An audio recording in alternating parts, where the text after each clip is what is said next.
Maka di tengah kepuasan itu mencuatlah kekhawatiran. Karena apa? Karena teman setia Pak Jokowi ternyata tidak sesetia yang ia bayangkan.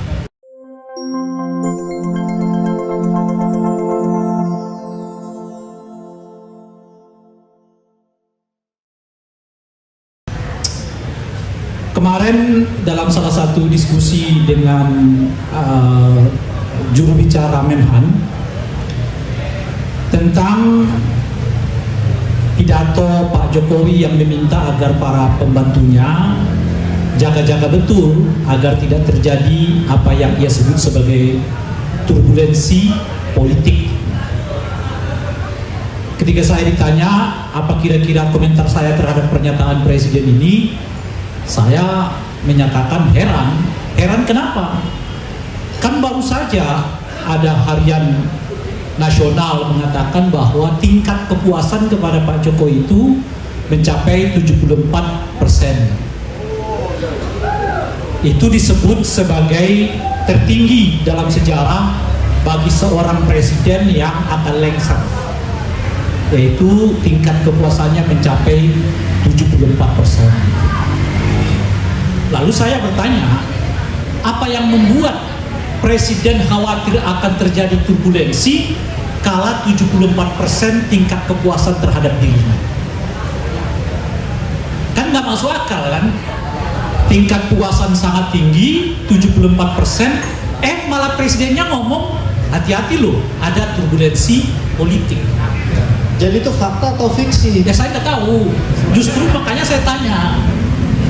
Masa baru saja ada survei yang menyebut tingkat kepuasan kepada presiden 74, tapi si presidennya malah khawatir jangan-jangan ada turbulensi politik. Kan aneh gitu kan? Mestinya tingkat kepuasan kepada presiden itu mencapai 51%, maka presiden akan mewanti-wanti kita punya potensi akan terjadi turbulensi politik loh. Kan kalau itu logik gitu loh. Karena 2% lagi sudah 49%. Artinya di bawah 50%. Lah ini 74%. Tinggal 3 bulan ke depan. Pertanyaannya, apa yang membuat Pak Jokowi khawatir terjadi turbulensi politik? Jawabannya cuma satu bagi saya. Sebab kalau yang disebut dengan turbulensi dari politik itu dari luar, mengacu kepada survei itu tidak mungkin. Siapa yang mau mengganggu presiden dengan tingkat kepuasan 74%? Kan nggak ada asumsinya itu kan. Yang tersisa kan cuma 26% kan, yang tidak puas kepada Pak Jokowi. 26% itu ada Pak Ujang, ada Bang Basri, ada saya, ada Tendri di sana tuh. Yang Tendrinya sendiri udah ngomel dulu kapan geraknya, cuma 26% Tendri, ingat loh itu. Nggak mungkin saya bilang. Nah, kalau presiden mewanti-wanti dan khawatir akan terjadi turbulensi politik, jawabannya itu cuma satu, harus dicari dari dalam. Benar nggak itu? Karena dari luar nggak mungkin. Siapa yang goyang? Cuma sisa 26%. Kemungkinan besar itu ada terjadi di dalam. Artinya apa? Artinya kalau terjadi turbulensi politik, besar kemungkinan presiden sedang diganggu oleh orang-orangnya sendiri. Itu logikanya. Dan sinyal itu menurut saya kuat. Saya kasih contoh saat itu. Pertama, dengan cara sangat terbuka, Prabowo mengatakan tidak setuju pada program UKT. Terbuka, bukan lagi malu-malu, terbuka mengatakan saya nggak setuju dengan kebijakan kenaikan UKT. Kalau saya nanti presiden, sudah jadi presiden yang belum dilantik, kan kira-kira begitu, saya akan cabut ketentuan itu, bahkan saya akan gratiskan semua uang kuliah bagi perguruan tinggi negeri. Ya kita lihat aja. Itu sinyal pertama tuh. Sinyal kedua, Tapera. Di Tapera tidak ada partai politik pendukung Pak Jokowi secara faktual, bukan administratif. Karena PDI Perjuangan itu pendukung Pak Jokowi secara administratif. Nasdem itu pendukung Pak Jokowi secara administratif. Tetapi secara politik sekarang tidak lagi. Mereka berbeda. Ketika keluar kebijakan Tapera, tidak ada satupun partai politik pendukung Pak Jokowi secara politik hari ini yang menyatakan dukungan terhadap Tapera, meskipun mereka nggak terbuka untuk menyatakan menolak. Dua kan? Yang ketiga, ternyata seluruh praksi setuju budget untuk makan siang gratis cukup 71 triliun di tahun pertama. Itu akan kita lihat itu nanti, karena di kepala orang 450 triliun. Seluruh rakyat Indonesia akan makan siang. Tiba-tiba yang makan siang itu nggak sampai sepertiga. Kebayang nggak nanti itu? Kebayang nggak itu nanti? Dan semua fraksi nggak ada yang menolak, setuju.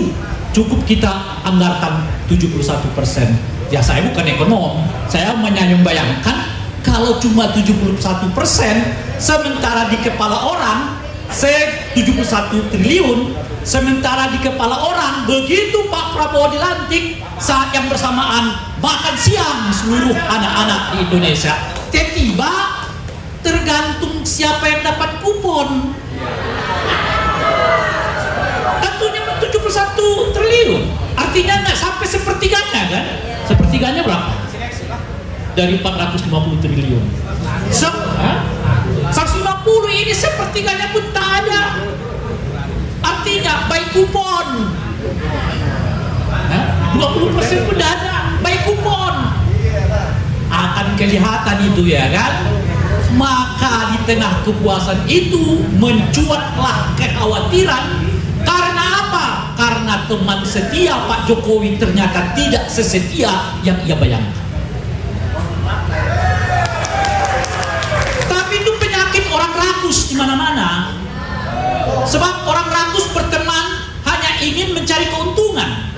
Ia mengumpulkan teman-temannya sebanyak mungkin dalam kerangka ia untuk mendapat keuntungan sendiri dari pertemanan itu, sehingga teman yang datang kepada dia adalah teman-teman lagi senang, adapun teman susah mereka pergi duluan. Kenapa partai-partai ini menolak UKT? Kenapa partai-partai ini menolak Tapera? Sederhana. Pertama, karena mereka nggak diuntungkan dengan kebijakan itu secara politik. Yang kedua, mau mendekati pilkada. Nanti di pilkada ditanya-tanya oleh masyarakat, calon ini dari partai anu, setuju nggak UKT? Setuju, jangan pilih, kata masyarakat. Oleh karena itu, lebih baik kita mengatakan kita nggak setuju UKT supaya aman. Itulah kalau kau mengumpulkan orang sebagai teman berdasarkan kepentingan, orang pun akan datang kepadamu dengan kepentingan yang sama. Bila kepentingan tidak bertemu, sudah ya wassalam. Apalagi situasinya begini tinggal 3 bulan, nggak ada yang mau merapat. Merapatnya semua ke presiden yang dinyatakan terpilih tahun 2024 yang akan datang. Mana yang merapat? Kemarin supaya jaga dan wibawanya tetap terjaga, didudukkanlah presiden terpilih ini di sampingnya, ya kan? Apa maksud dan tujuannya? Jelas. Sekarang si presiden yang masih memimpin sekarang seperti mengaitkan wibawanya kepada presiden terpilih. Udah terbalik-balik ini dunia. Kalau sebelumnya presiden yang mau maju, calon presiden yang ngait-ngaitkan diri kepada presiden yang sedang aktif. Kalau sekarang presiden aktif yang sekarang ngait-ngaitkan dirinya kepada presiden terpilih. Terbalik-balik. Apa artinya? Si presiden yang masih aktif mulai sadar, dia mulai kehilangan wibawa. Apa bukti yang lain? Di pilkada DKI, kita mendengar di pilkada DKI anaknya yang lain bakal didorong, begitu ceritanya, ya kan? Benar apa tidak? Wallahu a'lam bishawab. Begitu kita dengar. Tapi gimana respon-respon Dikim? Diam semua. Berhitung Lah si anak kalau didorong dan dipasangkan dengan si A si B belum tentu menang. Alih-alih menang yang ada malah kita bisa jeblok. Karena apa? Karena di Jakarta basisnya adalah satu kelompok ya PKS yang Islamis, yang kedua kelompok nasionalis di PDI Perjuangan, dan kelompok ketiga adalah kaum intelektual yang jelas-jelas mereka semua adalah anti nepotisme, anti dinasti. Kalau itu dimasukkan ke didorong di Jakarta, ya bakal turun. Maka dicarilah ini kaitannya siapa? Namanya RK Ridwan Kamil, ya kan? Moga-moga terpilih. Si Ridwan Kamil juga pintar. Dia baca dulu siapa yang pilih gua di Jakarta kalau pasangannya dia, gitu loh kira-kira. Sebab kalau pasangannya dia, pemilih semua kabur. Kaum Islamis milihnya PKS, kaum nasionalis milihnya PDI Perjuangan, intelektual milih siapapun, yang penting bukan nepotisme dan KKN. Kabur. Lalu Ridwan Kamil nanya, siapa lagi yang mau milih gue? Gitu ya. Kagak ada kalau di Jakarta. Lebih baik di Jawa Barat, udah jelas mau menang, kok malah dilepas demi mengaitkan si anak ini. Jadi si Kimnya sekarang, partai-partai pendukung Pak Jokowi ini pusing, nggak ada tokoh, sementara anak harus dicalonkan. Akhirnya pada diem semua. Nah, tapi nggak bisa dipastikan. Kenapa? Wibawa presidennya juga mulai turun. Ketika survei yang sama mengatakan tingkat keterpilihan seseorang mencapai 54% kalau dikaitkan dengan Pak Jokowi, kira-kira begitu, semua partai-partai mengatakan beda cerita nih kalau ini soalnya. Nah ini ceritanya. Kalau di Pilpres semua orang mengatakan saya orangnya Jokowi loh, ya kan? Sebab kalau 54-60% itu artinya dia bisa menang langsung. Tapi begitu survei mengatakan 54% wibawa Pak Jokowi masih bisa dipergunakan demi kepentingan pilkada, para partai-partai termasuk di dalamnya partai pendukung Pak Jokowi secara politik itu mengatakan ini ceritanya udah beda. 50% itu nggak ngaruh. Nggak ngaruh di Jakarta, nggak ngaruh di Sumatera, nggak ngaruh di Kalimantan, nggak ngaruh di Sulawesi. Lalu 54% itu buat apa? Kagak ada gunanya bagi kita, kata mereka. Makanya mereka sekarang mengatakan justru terus terang, ya tentu Pak Jokowi tetap penting. Nah itu namanya diplomasi. Tetapi di pilkada kita harus cari orang yang elektabilitasnya tinggi. Dan jika elektabilitasnya tinggi, bertemu dengan kawan-kawan yang lain pun tak apa-apa. Artinya di pilkada, partai pendukung Pak Jokowi dan anti Jokowi bisa ketemu. Yang nggak bisa ketemu itu jelas PDI Perjuangan dengan Jokowi. Nggak bisa ketemu kalau sekarang ini. Yang nggak bisa ketemu itu adalah pendukung anti nepotisme dengan pendukung nepotisme. Nggak bisa ketemu. Nah ini ciri-ciri yang saya sebutkan tadi. Jadi kalau presiden khawatir, dia layak khawatir karena ternyata teman-temannya nggak sesetia yang ia bayangkan. Pertanyaan lanjutannya tentu saja akan muncul. Kalau ketika saya masih berkuasa saja, mereka sudah nyata-nyata mengatakan berbeda dengan saya, gimana kalau saya tidak berkuasa? Sementara anak ada. Iya kan? Anak ada. Bakal diapain nih anak saya? Kan kira-kira pertanyaannya begitu. Iya kan? Nanti kasusnya Ubed tuh. Ubed melaporkan dugaan adanya tindak pidana korupsi yang dilakukan oleh anak-anak presiden. Begitu dimasukkan ke KPK, baru berhitung minggu atau bulan Bet, saya nggak tahu. Sudah ada jawaban bahwa laporan Ubed itu ditolak. Kita tidak tahu KPK yang baru bisa saja ubek-ubek lagi itu data. Kita tidak tahu. Diubek-ubek lagi itu data. Harun Masiku hilang 4 tahun. Karena udah pisah sekarang diubek-ubek lagi.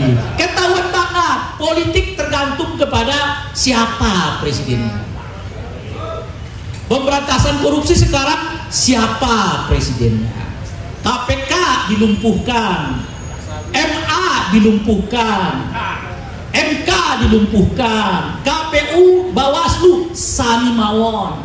Masa ada ketua KPU disanksi berulang-ulang dengan sanksi berat? Nggak pernah jerak-jerak gitu loh kira-kira. Sanksinya muter di situ aja. Hampir semua institusi hasil reformasi dihancurkan oleh rezim Jokowi. Coba lihat sekarang itu, turun semua peringkatnya. Itu indeks demokrasinya turun semua. Kacau, habis.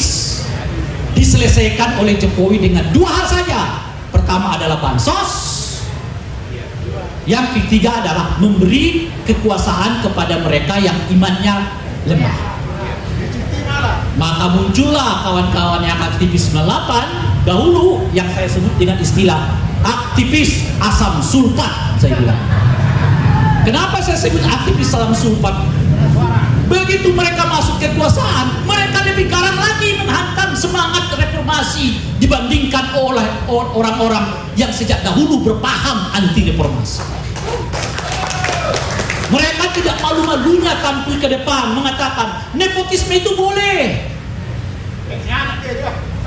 3 periode itu sah-sah saja. Itu semua adalah mantan-mantan aktivis 98 sebagian. Yang saya sebut sekarang bukan aktivis 98, tetapi mereka adalah aktivis asam sulfat. Tidak malu-malunya. Maka yang muncul sekarang marah nepotisme di mana-mana. Saya sudah berulang kali mengatakan per tahun 2020 saja di Indonesia ini dipimpin oleh nepotisme hampir 117 daerah. Itu setara dengan 20% total dan jumlah daerah di Indonesia. Anggota DPR kemarin menurut data yang sudah disampaikan, nepotismenya meningkat dari sekitar 23 sekarang bisa mencapai 30%. Hasil produk pemilu tahun 2024 yang lalu. Intinya meningkat. Apa yang bisa kita katakan dengan apa yang dilakukan oleh Pak Jokowi, membiarkan anaknya maju menjadi calon wakil presiden. Sekarang kita dengar anaknya bakal calon gubernur, menantunya menjadi calon gubernur. Itu mempermaklumkan kepada semua orang bahwa nepotisme bukanlah perbuatan keji di dalam demokrasi, meskipun ia dibenarkan secara hukum, tetapi secara moral dan etik mestinya itu dihindari. Nah, oleh karena itu saya menduga jelang pilkada 2024 ini yang meningkat bukanlah partisipasi, yang meningkat bukan kecerdasan publik, yang meningkat bukanlah partisipasi publik. Apa yang meningkat? Nepotisme ataupun dinasti. Saya khawatir kalau 2020 saja sudah 20% daerah kita dikuasai nepotisme, tidak menutup kemungkinan 2024 ini kita bisa diselimuti oleh penguasa nepotis mencapai 25% dari total keseluruhan wilayah kita. Lalu mereka yang pro nepotisme masih mau mengatakan yang penting dipilih. Saya tidak tahu hakim MK buat argumen yang kayak begini, dari mana mereka pungut argumen ini coba. Saya belum pernah ada yang menyebut nepotisme itu halal karena ia dipilih secara langsung. Di buku mana itu dicatatkan? Mengapa cara berpikir yang kayak begitu bukan hanya merasuk di para buzzer-buzzer, tapi merasuk di hakim-hakim konstitusi bahwa nepotisme itu boleh kalau ia dipilih. Itu di buku mana dibaca itu? Meningkat. Ancaman kedua di pilkada 2024 ini bukannya nepotisme, apa yang lain? Membuat bansos merajalela. Karena udah bisa dibuktikan bahwa bansos itu kata MK tidak punya efek kepada terpilihan seseorang. Oleh karena itu boleh jadi 2024 ini ya pilkada kita merupakan pesta bagi 3 hal. Pesta pertama adalah pesta kaum nepotis dan dinasti politik. Kedua adalah pesta bansos. Dan yang ketiga adalah pesta politik uang. Lalu pertanyaannya kepada Gen Z ya, yang akan mewarisi republik ini, pertanyaannya cuma satu. Apakah Anda mau republik ini diwarisi dengan 3 penyakit bagi demokrasi? Dinasti politik, kedua politik uang, ketiga penggunaan bansos demi kepentingan elektoral. Mau atau tidak? Dan uniknya nepotisme sekarang tidak lagi sekedar urusan politik, mulai merambah kepada urusan ekonomi. Direktur Anu, ponakannya si Anu. Komisaris Anu, ya iparnya si Anu. Nanti suaminya, istrinya, ayahnya itu juga akan menguasai komisaris-komisaris, menguasai direksi-direksi di BUMN kita. Pertanyaannya kepada kaum Gen Z kita adalah, kalau politik udah dikuasai nepotisme, BUMN ya usaha-usaha dikuasai oleh nepotisme, lo kebagian apa lagi di republik ini? Cuma tinggal satu, buka lapak dan warung. Maka sekarang menjamurlah lapak dan warung. Oleh karena itu, selamatkan nasibmu, selamatkan bangsa ini dari praktek nepotisme, dari praktek kolusi, dari praktek korupsi demi masa depanmu. 10 juta anak Gen Z kita menganggur, kata data sekarang. 10 juta karena politik dikuasai oleh nepotisme, urusan ekonomi dikuasai oleh nepotisme. Yang 10 juta ini hanya berharap titisan-titisan alias perasan alias sampah-sampah dari kekuasaan mereka. Tidak ada kata kecuali. Betul apa yang disebutkan oleh tadi Bang Basri. Harus tegak lurus kita ke depan, lawan.